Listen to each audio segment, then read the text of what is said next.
Good to be catching up with the Victorian Nationals leader, Peter Walsh, again. Some changes in the lineup due to Steph Ryan making a change in her position as deputy leader, Peter. Yeah, so Steph has announced that she's not going to contest the election in November, so we'll be having a pre-selection for her replacement in the seat of Euroa. But last night, our party room, the National Party room, met to elect a new deputy leader, Emmett Keeley, who's the member for Lowen, who I think is well known to your listeners, who is an excellent replacement for Steph, brings a lot of skills to the position, particularly given the challenges we have in the health system in Victoria. Someone that comes out of the health system, someone who has run a hospital, I think is a very good replacement for Steph. And we haven't gone back and done the research on this one, but Steph Ryan, I think it was mentioned, was one of the trailblazers in terms of leadership positions in maybe any major political party in Australia. In Victoria, she was obviously the first woman as deputy in the National Party and one of the youngest MPs ever elected to the Parliament. So a great credit to her and the service she's given the people of her electorate and regional Victoria in general over the last 8 years. And just briefly, we've also got a candidate for the National Party running in the seat of Mildura, who's another strong local woman as well. So Jadenham from Robinvale is running in Mildura for the National Party, an outstanding candidate, has just had to step aside as the Mayor of Swan Hill to take on the candidacy role, but was doing a brilliant job as the Mayor of Swan Hill. And I think will go on and make a fantastic member for Mildura if the electorate chooses to elect her in November. Speaking of the November election, there's a lot going on in regional Victoria, but probably the biggest topic right now is this concern about biosecurity on the national level. Are we seeing enough from state and federal governments to make sure that we're on top of this foot and mouth concern arising out of Indonesia, particularly Bali? I don't think we are, Ricky. I think it's a real concern.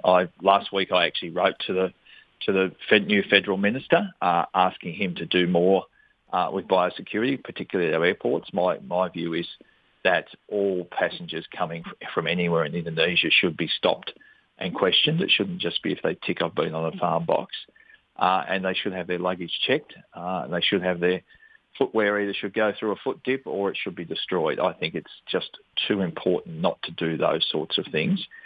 When I was minister, last time we were in government, we actually ran exercise overseas with all the states and territories. So I'm very familiar with the simulation of what was done then about if we had a foot and mouth outbreak. So I've also requested a briefing from the Victorian minister as to the preparedness of the Victorian department as well, because if you have a livestock standstill because of an outbreak, we need to make sure we've got all the correct processes and protocols in place to do that. So if there is a standstill, all stock that are on a road somewhere would be taken to the most close sale yards and they'd be put through footpaths. So we need to make sure that our local sale yards are prepared for that. There's a lot of work to be done because we just, it's something like $50 to $80 billion cost to the Australian economy if we have a foot and mouth outbreak here. So I want to make sure that both the federal and the state government learn from that exercise in 2014 and make sure we are prepared. Yeah, when it comes to responding to biosecurity threats, and there's quite a few on at the moment, does it fall largely to the federal government to coordinate, or do states need to work together? Is there a good infrastructure in place to make sure we respond as a country to prevent the spread across the nation? There is protocols and processes in place where the Commonwealth and states work together, and all states make a contribution with the Commonwealth to the lead agency, which is the state where the outbreak takes place, and that's happening with the issue of varroa at the moment with in bees that's come out of the port of Newcastle. But for foot and mouth, it's absolutely critical that both the federal and state governments have in place all the infrastructure and refresh the protocols that were tested back in 2014 because there would have been a lot of change of staff, there'd be a lot of corporate memory lost. It's very important that the current staffing in the departments is brought up to speed with what needs to happen if we have an outbreak.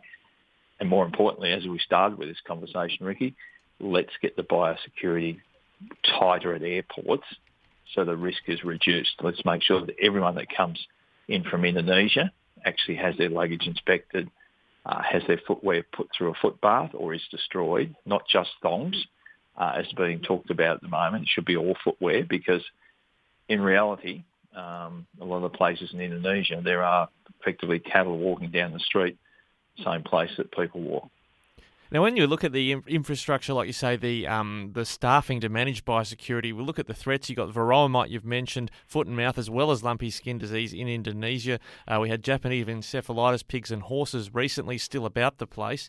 And even I think there's a Hendra virus detection that's happened somewhere, I think, in Queensland. Is there adequate staffing continuously with biosecurity, or do we have specialist staff that deal with each of those kind of threats that don't cross over into other biosecurity roles? Well, I think the concern, again, from a Victorian point of view, is that with the cuts to AgVic, a lot of those staff are no longer employed. The in inverted commas, the voluntary redundancies that the government's been running has meant that a lot of those good staff have retired.